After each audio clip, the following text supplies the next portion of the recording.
मैं Genghis Khan की एक गुलाम थी और हमारे साथ क्या होता था आज आप देखने वाले हैं। इस सच को जानने के लिए वीडियो को लाइक करें और चैनल को सब्सक्राइब करें। धन्यवाद। मंगोलिया के वो विशाल अंतहीन मैदान, यहाँ पर आप जानते हैं इतिहास सिर्फ लिखा नहीं गया बल्कि आज भी हवाओं में गूंजता है। एक ऐसी कहानी जो घोड़ों की टापों से शुरू हुई और देखते ही देखते आधी दुनिया की तकदीर बन गई। आज हम उस एक शख्स के सच को परत दर परत खोलेंगे जिसका नाम सुनकर बड़ी बड़ी सल्तनतें कांप जाती थीं। वो नाम जो सिर्फ एक इंसान का नहीं बल्कि एक सैलाब का था। तो चलिए इस कहानी में और गहराई से उतरते हैं। जरा एक पल के लिए कल्पना कीजिए, हड्डियों को कंपा देने वाली वो बर्फीली हवाएं, चारों तरफ जहां तक नजर जाए सिवाय सूखी धरती और आसमान के कुछ भी नहीं, बस एक खामोशी, वैसी खामोशी जो किसी बड़े तूफान से ठीक पहले होती है। और फिर वो आवाज, पहले बहुत धीमी फिर धीरे धीरे तेज होती हुई, इतनी तेज जैसे धरती खुद कांप रही हो। ये किसी आम सेना के घोड़े नहीं थे, नहीं, ये वो लाखों टापें थीं जो इतिहास का पूरा रुख मोड़ने वाली थीं।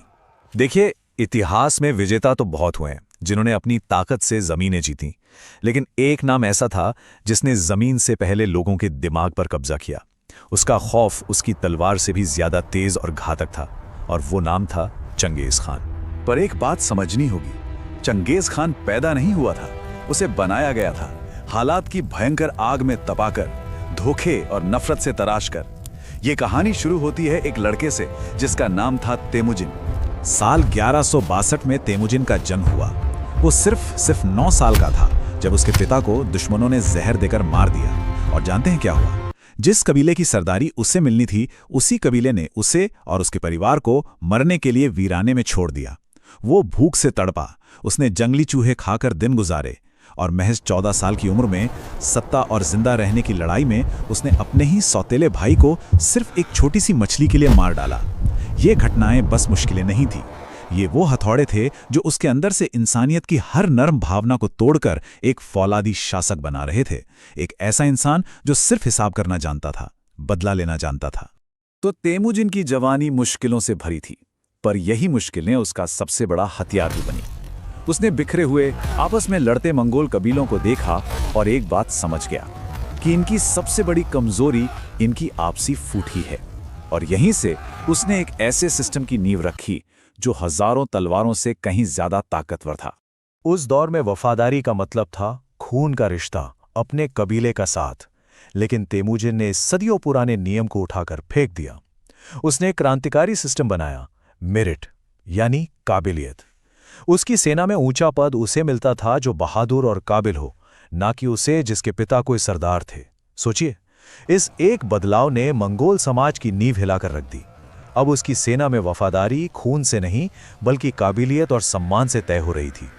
अपने काबिलियत और इस एकदम नए सिस्टम के दम पर उसने सभी मंगोल कबीलों को एक झंडे के नीचे इकट्ठा कर लिया, और साल 1206 में तेमुजिन को चंगेज खान की उपाधि दी गई।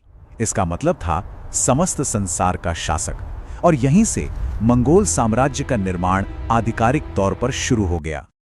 अब बात करते हैं चंगेज खान की लड़ाइयों की। देखिए, उसके लिए युद्ध सिर्फ मार काट नहीं था, नहीं, ये एक विज्ञान था। एक ऐसा विज्ञान जिसमें मनोविज्ञान, रणनीति और रफ्तार का इतना सटीक इस्तेमाल होता था कि यकीन करना मुश्किल हो जाए। उसकी सेना दुनिया की सबसे अनुशासित और कुशल सेनाओं में से एक थी।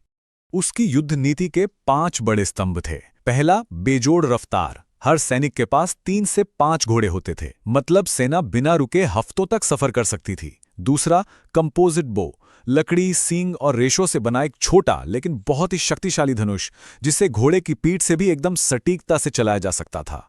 तीसरा, नकली वापसी, दुश्मन को धोखा देने की एक खतरनाक मनोवैज्ञानिक चाल। चौथा, सिग्नल कम्युनिकेशन, धुएं और झंडों का एक ऐसा सिस्टम जिससे हजारों सैनिक एक दिमाग की तरह काम करते थे। और हां, पांचवा, जासूसी का एक बेमिसाल नेटवर्क जो लड़ाई शुरू होने से पहले ही आधी जीत पक्की कर देता था। जरा उस दृश्य की कल्पना कीजिए, लड़ाई चल रही है और बीच में ही मंगोल सेना अचानक भागने लगती है। दुश्मन को क्या लगेगा? यही कि वो जीत गए हैं। वो जोश में उनका पीछा करते हैं और इसी जोश में उनकी अपनी युद्ध की जो बनावट है वो टूट जाती है, वो पूरी तरह बिखर जाते हैं। लेकिन क्या यह सच में कमजोरी थी? नहीं, बिल्कुल नहीं। ये एक जाल था। जैसे ही दुश्मन की सेना पूरी तरह से जाल में फंस जाती, मंगोल सैनिक अचानक पलटकर उन पर 3 तरफ से हमला कर देते। दुश्मन जब तक कुछ समझ पाता, तब तक तो खेल खत्म हो चुका होता था। ये सिर्फ एक रणनीति नहीं थी, ये दुश्मन के आत्मविश्वास को जड़ से चकनाचूर करने का एक तरीका था। चंगेज खान सिर्फ एक विजेता नहीं था, वो एक बहुत बड़ा व्यवस्थापक भी था। उसका असली जीनियस लड़ाई जीतने के बाद शुरू होता था, जब वो एक नए तरह के समाज का निर्माण करता था। उसने सिर्फ सल्तनतें तोड़ी नहीं, बल्कि उन्हें एक नई बड़ी व्यवस्था में जोड़ दिया। उसने एक बहुत ही सख्त कानून बनाया, जिसे यासा कहते थे। इसके तहत चोरी और झूठ बोलने की एक ही सजा थी, मौत। पूरे साम्राज्य में गजब का अनुशासन लागू किया गया। लेकिन दिलचस्प बात यह है कि इस कठोर कानून के साथ उसने धार्मिक स्वतंत्रता भी दी।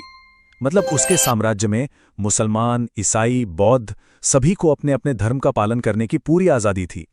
उसने उन आविष्कारों को बढ़ावा दिया जिन्होंने दुनिया को हमेशा के लिए बदल दिया।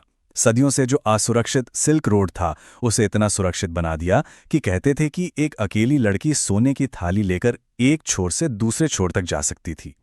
उसने याम नाम का एक क्रांतिकारी डाक और सप्लाई सिस्टम बनाया। इसे आप उस दौर का हाईवे और कुरियर सर्विस समझ सकते हैं। और पाइजा नाम की एक सुनहरी टैबलेट जारी की, जो उस जमाने का एक तरह का पासपोर्ट और वीजा हुआ करती थी। तो उसका मूल सिद्धांत बड़ा सरल था। वो समाजों को सिर्फ नष्ट नहीं करता था, बल्कि वो उनकी क्षमताओं का इस्तेमाल करता था। जीते हुए इलाकों के जो कुशल कारीगर, इंजीनियर और विद्वान होते थे, उन्हें मारा नहीं जाता था, बल्कि उन्हें मंगोल साम्राज्य को और मजबूत बनाने के बड़े काम में लगा दिया जाता था। तो चंगेज खान ने एक ऐसा साम्राज्य बनाया जो इंसानी इतिहास का सबसे बड़ा जुड़ा हुआ भूमि साम्राज्य था। लेकिन उसकी अपनी कहानी का जो आखिरी अध्याय है, वो आज भी एक रहस्य बना हुआ है। साल 1227 में अपने एक और सैन्य अभियान के दौरान जिस विजेता ने आधी दुनिया को झुका दिया था, उसकी अचानक मौत हो गई। और विडंबना देखिए, उसकी मौत का असली कारण क्या था, ये आज तक एक राज है। कुछ कहते हैं कि वो घोड़े से गिर गया था, कुछ बीमारी का जिक्र करते हैं, तो कुछ मानते हैं कि उसे युद्ध में कोई गहरा घाव लगा था। लेकिन उसकी मौत से भी बड़ा रहस्य है उसकी कब्र। अपनी वसीयत के मुताबिक उसे एक गुमनाम जगह पर दफनाया गया। कहते हैं कि अंतिम संस्कार में शामिल सभी सैनिकों और दासों को मार दिया गया, ताकि उस राज पर हमेशा के लिए पर्दा पड़ जाए। आज तक दुनिया भर के इतिहासकार और पुरातत्वविद अपनी पूरी टेक्नोलॉजी के साथ भी उसकी कब्र को ढूंढ रहे हैं। लेकिन ये इतिहास के सबसे बड़े अनसुलझे रहस्यों में से एक है। तो आखिर चंगेज खान की विरासत क्या है? एक तरफ जले हुए शहर, लाखों लोगों की मौतें और आतंक का एक ऐसा दौर जिसकी कोई मिसाल नहीं मिलती, और दूसरी तरफ एक एकीकृत कानूनी व्यवस्था, सुरक्षित व्यापार के रास्ते और एक ऐसी दुनिया जो पहली बार पूर्व से पश्चिम तक सही मायनों में जुड़ी थी।